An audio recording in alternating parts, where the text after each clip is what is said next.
U.S. states facing potential gas shortages. If you drive a car or heat your home, you need to hear this. Some states are one cold snap away from serious fuel problems. Refineries are shutting down, pipelines can't keep up, and experts are warning that gas shortages could hit millions of Americans. Here are 12 states facing potential gas shortages. 1.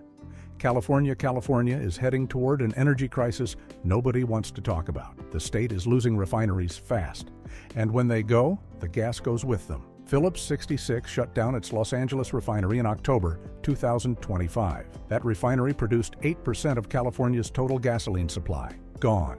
Then Valero announced it might close its Benicia refinery by April 2026. If that happens, California loses another major source of fuel. The math is brutal. California will lose 18% of its refining capacity by the end of 2026. The state already runs on thin margins. Any refinery maintenance or breakdown sends prices through the roof. Here's the bigger problem. California uses a special gasoline blend that most other states don't produce. It's called California reformulated gasoline. Very few refineries outside California can make it. So when California refineries go offline, there's nowhere else to buy the fuel. California's own Energy Commission warned that new regulations could create artificial shortages. The state now requires refineries to keep massive inventories on hand. Building those storage tanks costs $35 million each, and it takes 10 years to build them. California used to produce 402 million barrels of oil per year back in 1986. By 2024, production dropped 70%. The state now imports almost 400 million barrels every year, and drilling permits have collapsed. The state issued over 2,000 permits per year through 2020.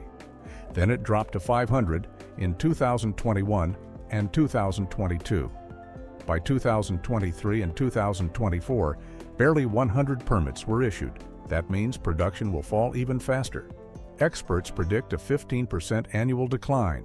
Wells have a 25-year life cycle. When production from old wells drops, new wells need to replace them. But California isn't drilling new wells fast enough. California expert Edward Ring warned the state's gasoline infrastructure is at its breaking point. One refinery blip, he said, and we'll have gas lines. The state already experienced this in February 2025. A fire blocked refinery repairs. Gas prices jumped across California, Arizona, and Nevada. California's plan to phase out gasoline cars by 2035 makes energy companies reluctant to invest. Why build new refineries or storage tanks when the state wants to eliminate gas vehicles? Nobody wants to spend billions on infrastructure that might be obsolete in 10 years. The state consumes 1.4 million barrels of crude oil per day. With refineries closing, production will drop to 1.34 million barrels per day by 2026. Demand isn't falling fast enough to match that drop. 2. Nevada gets 88% of its gasoline from California. When California has problems, Nevada has bigger ones. The Phillips 66 refinery closure hits Nevada hard. Reno depends entirely on California fuel. 100% of it. The rest of Nevada isn't much better off.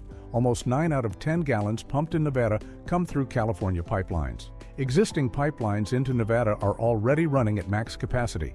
There's no room to bring in more fuel from other sources. Nevada uses the same California fuel blend. That means Nevada can't just order gas from Texas or Oklahoma. Arizona and Nevada governors sent a joint letter to California Governor Gavin Newsom. Both warned that California's new refinery rules would cause shortages and price spikes in their states. Newsom signed the legislation anyway. When California refineries went offline for maintenance in February 2025, gas prices jumped across Nevada. That was just routine maintenance. Imagine what happens when 2 major refineries close permanently. Nevada's population grew 1.7% from 2023 to 2024. More people means more demand, but the supply is shrinking. Nevada has no backup plan. The state is one of the fastest growing in the nation. Tourism drives Nevada's economy. Las Vegas and Reno need reliable fuel supplies. Hotels, casinos, and restaurants depend on deliveries that require diesel trucks. If fuel shortages hit, the entire tourism industry suffers. Nevada tried to warn California. Governor Lombardo said Nevada and Arizona shouldn't have to foot the bill for California's policies. He called for Nevada to be included in policy discussions. California ignored the request. The state is stuck. It can't build its own refineries because of California's fuel requirements. Trucking in fuel from other states costs a fortune, and importing from overseas isn't realistic for a landlocked state. Nevada residents could face the same price spikes Californians see, or worse, because Nevada has even less control over its supply. 3. Arizona depends on California for 1/3 of its gasoline. That's millions of gallons every single day, and that supply is about to get squeezed. Phoenix requires reformulated gasoline just like California. The EPA mandated it, so Arizona can't easily switch to fuel from other states. The state is locked into California's system. The pipeline running from California to Arizona is already at full capacity. The pipeline from El Paso, Texas is also maxed out. There's no spare capacity anywhere. When California refineries have problems, Arizona feels it immediately. In February 2025, refinery repairs were blocked after a fire. Gas prices shot up across Arizona and Nevada. That proved how fragile the system is. Arizona Governor Katie Hobbs is a Democrat. Nevada Governor Joe Lombardo is a Republican. They both signed the same warning letter to California. Both said California's refinery regulations would cause fuel shortages and higher costs in their states. The California Energy Commission itself admitted the new rules may artificially create shortages in downstream markets. That's government speak for Arizona, and Nevada are going to suffer. Arizona's population grew 1.3% from 2023 to 2024. Demand keeps rising, supply keeps falling, and Arizona can't do anything about it. The Phillips 66 closure will take 8.57% of California's refining capacity offline. Arizona will feel every bit of that loss. Energy experts warn Arizona could see price spikes and potential shortages during peak demand periods. Trucking fuel in from other states is expensive, and diesel prices will go up too. That means the cost of groceries and everything else will rise because trucks can't run without fuel. 4. Texas had the nation's worst energy crisis in 2021. Winter Storm Uri killed at least 246 people. Some estimates put the death toll over 700. The state's gas supply collapsed. Natural gas production in Texas dropped 45% during the storm. Frozen wells, frozen pipelines, frozen equipment, the entire system failed. And when natural gas stopped flowing, power plants couldn't generate electricity. Texas depends on natural gas for most of its electricity. When demand surges, natural gas has to provide almost all the extra power. But during Uri, the gas wasn't there. Millions of people sat in the dark for days. The state passed weatherization rules after the storm. But a recent audit found serious problems. Gas companies get to decide for themselves what counts as winter preparedness. Out of 8,732 inspections, regulators issued only 2 violations. Inspectors don't verify that training actually happened. They take the company's word for it. That's not oversight. That's a rubber stamp. Texas faced 2 more winter storms after Uri. Elliott in December 2022. Heather in January 2024. The grid held both times. But experts warned Texas got lucky. Neither storm was as severe as Uri. A federal report said Texas still relies too heavily on natural gas. Black Start Resources are power plants that can restart the grid after a total failure. Texas has them. Texas. But they all run on natural gas. If the gas supply fails again, those plants can't help. The Electric Reliability Council of Texas admits there's a 1 in 6 chance of a grid emergency during a major winter storm. Those aren't great odds. And ERCOT manages 90% of Texas electricity. Gas infrastructure in the Permian Basin isn't weatherized. Equipment is fully exposed to cold and moisture. During Uri, the Permian lost almost 5 billion cubic feet per day of production. Winter storms Elliott and Heather each knocked out about 3 billion cubic feet per day. The state keeps building more natural gas power plants, but that makes Texas even more dependent on gas. If another storm freezes the supply, the whole system collapses again. Critics say Texas should focus on energy efficiency to reduce demand. But state plans emphasize building more supply instead. Those projects take years to complete, and they might struggle to find investors. The power crisis during Uri cost Texas an estimated $195 billion in economic damage. Hospitals ran out of power. Water treatment plants froze. Pipes burst across the state. The damage was catastrophic. Despite all the investigations and new rules, as of January 2022, Little has changed. Texas remains at risk of major blackouts in another winter storm. The gas industry resisted regulation. And the Railroad Commission, funded by the industry it regulates, provided weak oversight. 5. Massachusetts depends on natural gas to generate most of its electricity, and the state doesn't have enough pipeline capacity to meet demand during cold weather. New England utilities closed old oil, coal, and nuclear plants over the past decade. Those plants used to provide 25% of peak winter demand. Now they're gone. Natural gas has to fill the gap. But the pipelines can't deliver enough gas when it's really cold. Homes need gas for heating. Power plants need gas for electricity. There's not enough to go around. Massachusetts and the rest of New England import over 1/3 of their natural gas as liquefied natural gas. That LNG comes from overseas, and it's expensive. Europe pays $100 per million BTUs. New England pays $30. But that's still way more than other parts of the country. The Jones Act makes domestic LNG shipments nearly impossible. The law restricts cargo ships between U.S. ports, so New England competes with Europe for foreign LNG. ISO New England, the grid operator, asked the Department of Energy to prepare for potential gas shortages. The CEO of Eversource, one of the largest utilities, wrote to President Biden warning of possible rolling blackouts. Massachusetts utilities can't store much natural gas. They buy most of their supply on the volatile spot market. If winter is severe, prices could skyrocket, and there might not be enough gas available at any price. A proposed pipeline from Appalachia to New England would have solved this, but New York blocked it. Not in my backyard politics killed the project. One winter, if the weather turns brutal, Massachusetts could face real energy problems. The risk of rolling blackouts is low, but it's not zero, and high prices are almost guaranteed during cold snaps. The Federal Energy Regulatory Commission called fuel availability a primary concern for New England states. Strong demand for LNG globally keeps prices high, and the region's limited pipeline capacity creates a bottleneck. Massachusetts tried to address this problem for years, but environmental opposition blocked pipeline projects. The same groups that want to eliminate fossil fuels also block the infrastructure needed to deliver them. That creates an impossible situation. Winter Storm Uri showed what can happen when gas supply fails. Texas faced disaster. Massachusetts has the same vulnerability. One severe storm, one major supply disruption, and millions of people could be without heat or power. 6. Connecticut faces the same natural gas crunch as Massachusetts. Limited pipeline capacity, heavy reliance on spot market purchases, and no good alternatives. The state shut down its last coal plant. Nuclear is gone too. Natural gas now dominates.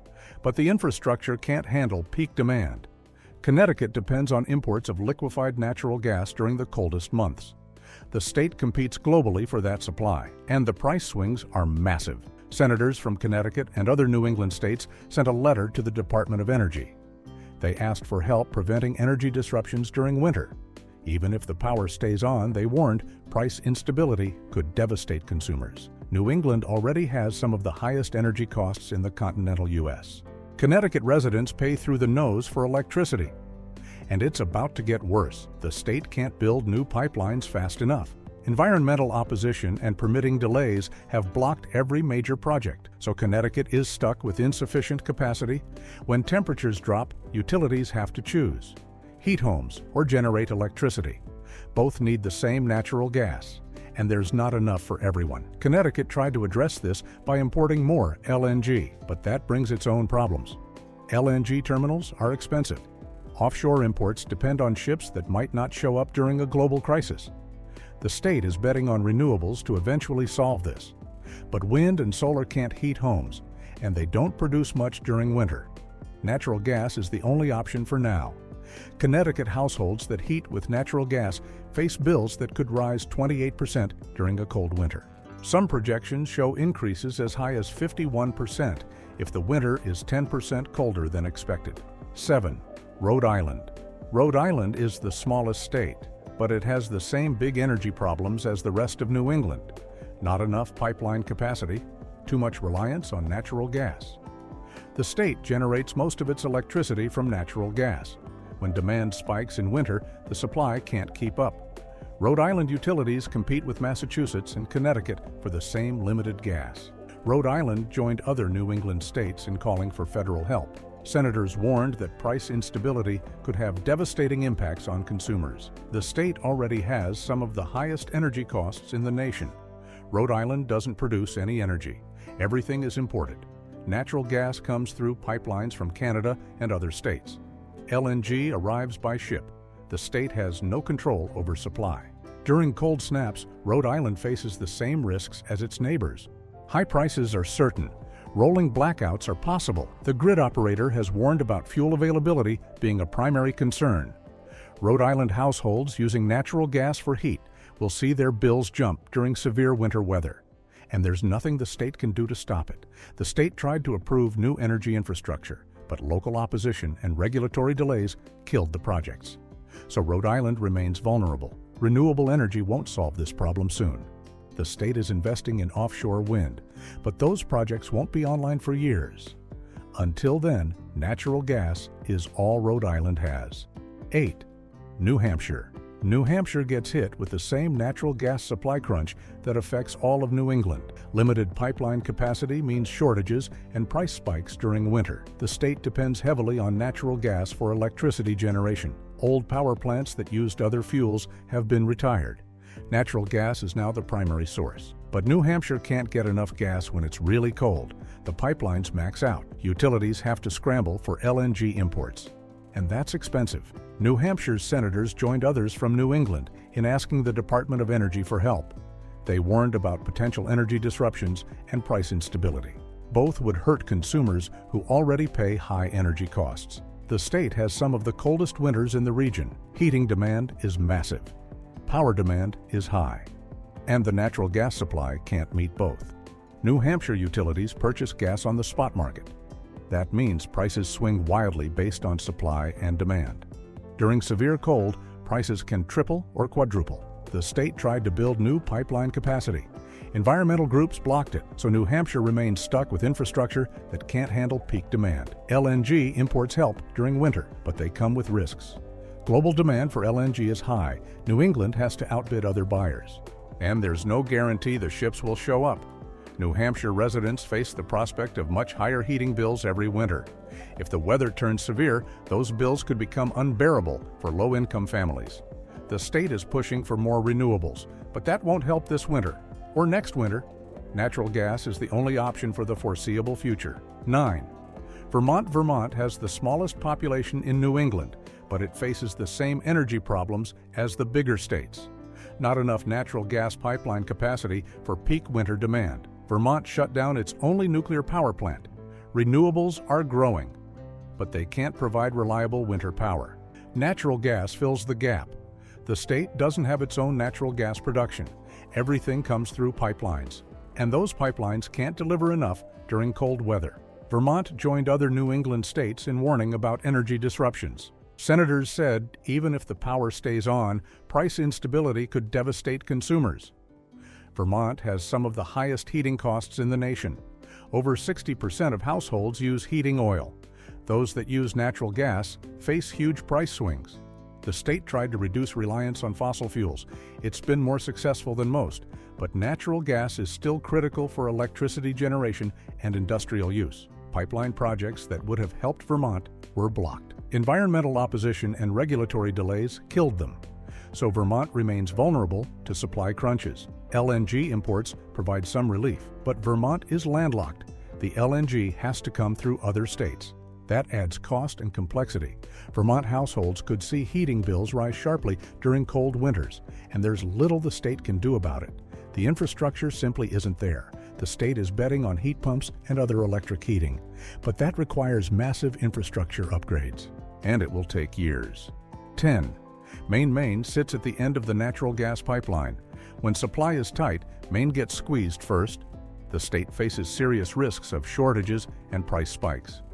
Maine generates electricity from natural gas, hydropower, and wind. But natural gas is critical during peak demand, and the pipeline capacity is insufficient. The state imports liquefied natural gas through the Everett terminal, but that's shared with the rest of New England. When everyone needs gas, there's not enough to go around. Maine senators joined others in calling for federal help to prevent energy disruptions. They specifically mentioned Maine's vulnerability due to its location at the end of the pipeline. Over 60% of Maine households use heating oil. That's more than any other state except Vermont. Heating oil prices have spiked due to refining capacity issues and global demand. Maine also uses a lot of propane. Rural areas depend on it. And propane supply has been tight in recent years due to increased exports and infrastructure problems. The state tried to build more natural gas infrastructure, but opposition and delays blocked the projects. Maine remains stuck with inadequate capacity. Maine residents face some of the highest energy costs in the nation. Winter heating bills can be brutal, and if supply problems hit during a cold snap, those bills will go even higher. The state is investing in renewable energy. Offshore wind projects are planned, but they're years away from producing power. Until then, Maine depends on natural gas and heating oil. Families in Maine already struggle to pay heating bills. A supply shortage or price spike could force people to choose between heating and eating. 11. Kansas experienced a fuel shortage in May 2025. Federal authorities had to issue an emergency declaration. The shortage affected gasoline and diesel supplies across the state. Kansas relies on fuel delivered by truck. Pipeline capacity is limited. When delivery disruptions happen, gas stations run dry. The state shares fuel supply challenges with Iowa and Nebraska. All three states saw shortages at the same time. Long lines formed at gas stations. Some stations ran out completely. Governor Laura Kelly declared a state of emergency in April 2025. The Federal Motor Carrier Safety Administration extended the declaration. Truck drivers were allowed to work longer hours to deliver fuel. The shortage was caused by multiple factors: refinery maintenance, transportation bottlenecks, increased demand. All hit at once. Kansas doesn't produce enough refined fuel to meet its own needs. The state depends on refineries in other states. When those refineries have problems, Kansas feels it immediately. The shortage lasted for weeks. It caused delivery delays and economic disruptions across the state. Businesses that depend on fuel had to scramble. Kansas is vulnerable to future shortages. The state's fuel infrastructure hasn't improved much. Another round of refinery problems could trigger the same crisis. Rural areas of Kansas were hit hardest. Small towns have fewer gas stations. When those stations run out, people have to drive long distances to find fuel. The emergency declaration helped. Allowing truck drivers to work longer hours got more fuel moving. But that's not a long-term solution. 12. North Dakota. North Dakota experienced a propane and petroleum fuel shortage in February 2025. Governor Kelly Armstrong signed an executive order waiving service hour requirements for fuel haulers. The shortage hit during cold weather. That's when demand for propane spikes. People need it to heat their homes and farms. Businesses need it to operate. North Dakota produces a lot of oil, but the state has limited refining capacity. Most crude oil is shipped out of state. Refined products have to be trucked back in. The state experienced similar shortages back in 2007. Refineries had maintenance problems, labor shortages delayed repairs. And North Dakota went without adequate fuel for weeks. The Upper Great Plains region faces unique fuel supply challenges: limited pipeline capacity, long distances between refineries and customers, harsh winter weather that disrupts transportation. North Dakota's population is small, but energy demand is high. The industrial sector uses enormous amounts of electricity and fuel. Oil and gas operations themselves consume huge quantities. The state tried to address fuel supply problems by building more infrastructure, but it takes years, and there's no guarantee it will be enough. Propane shortages are especially dangerous in winter. People can freeze to death if they can't heat their homes. North Dakota has seen that tragedy before. The executive order allowing longer driving hours helped. More fuel got delivered, but it's a temporary fix.